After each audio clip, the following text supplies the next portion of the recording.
I'm Michael Drozd, Chief Investment Officer for LaSalle Street. This is a view from the street, our market and economic recap video for the month of October. Let's go ahead and jump right in. The S&P 500 experienced a slight decline of roughly 1% in October. Despite this dip, the index remains up over 21% for the year, showcasing strong overall performance. Small cap stocks represented by the Russell 2000 face similar headwinds as the broader markets contributed to a challenging month for this segment. International equities also struggled for the month of October, with the MSCI ACWI US losing nearly 5%. This decline also pushed year-to-date returns back to single digits. Emerging markets saw a significant drop as well, ending down almost 4.5% for the month. This was a reversal from the strong gains observed in September. As we turn to the bond market, a rise in the 10-year Treasury yield reflects stronger growth and stickier inflation. If you add the potential for fiscal largesse in the coming years, investors may continue to demand higher yields to capitalize Uncle Sam. Credit markets also perform well and offer historically attractive yields, especially in the supportive environment, while spreads still remain tight. Overall, the global bond market declined 1.2% in October as yields rose. Over the past 70 years, markets have typically rallied from November to January following presidential elections, and often beyond this time frame. This trend holds true for both closely called elections like in 1960 and 2020, and landslide elections like in 1984 and 1996. On average, the 3-month return from November to January post the election is about 4%, and the 6-month return from November to April is about 5.3%. Although we experienced some softness in equity markets and labor figures in October, largely due to storms in the southeast, the economy remains resilient with above-trend growth. Strong economic data, especially the ISM Services Index, is showing the fastest pace of expansion in over 2 years, still indicating robust economic activity. And so far, equity markets have responded positively to the U.S. election outcome. And while the Fed concentrates on the labor side of its dual mandate, inflation concerns continue to influence market sentiment and bond yields. Despite the Fed cutting rates in September, long-term yields have risen. All eyes are now on the Fed as the upcoming meeting takes place on November 7th.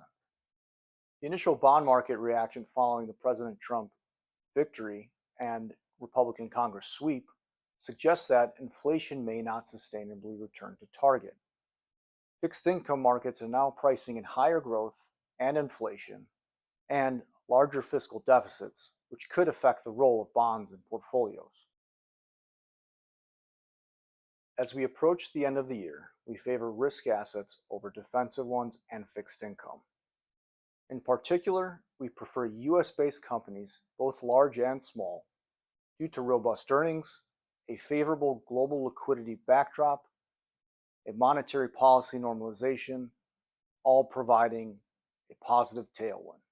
And within equities, quality industrials, financials, and the technology sector may continue to benefit from a supportive market environment and easier Federal Reserve policy.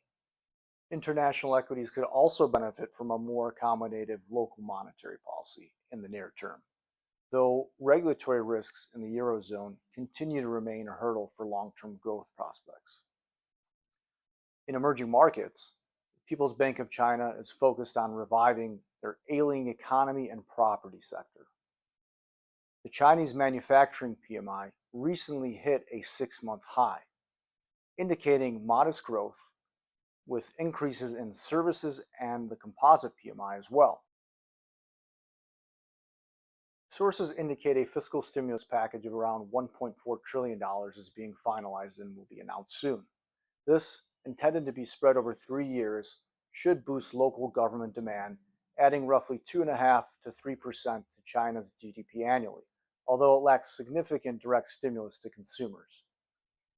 The PBOC's efforts could prevent major risks to the Chinese economy, which ultimately may be positive for Chinese stocks. However, we don't expect a sustained economic acceleration, just a temporary boost, which may be beneficial for Chinese equities in the near term. As we look at fixed income, the question now becomes, how should investors view bonds with prospects of higher growth, higher inflation, and larger fiscal deficits?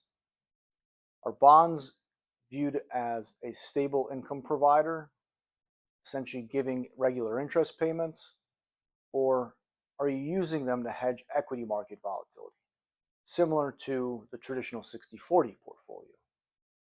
The latter approach may face challenges in the current environment, but income investors, of course, will benefit from higher yields. Once thought to be a diversification cure-all, warrants revisiting. Duration positioning within fixed income remains paramount. Bond investors must consider the impacts of higher economic growth and inflation, especially in an environment of fiscal largesse projected in the future. Investors should consider shorter maturities due to uncertain long-term inflation forecasts as well. Longer durations may be sensitive to growth and inflation dynamics, fiscal deficits, and central bank policy normalization in the near term. Increasing fiscal deficits may also raise benchmark rates in the process, increasing capital cost and refinancing risks. Furthermore, adding precious metals as a diversifier can be an effective hedge against monetary inflation, especially as fiscal and monetary authorities manage rising sovereign debts in the future.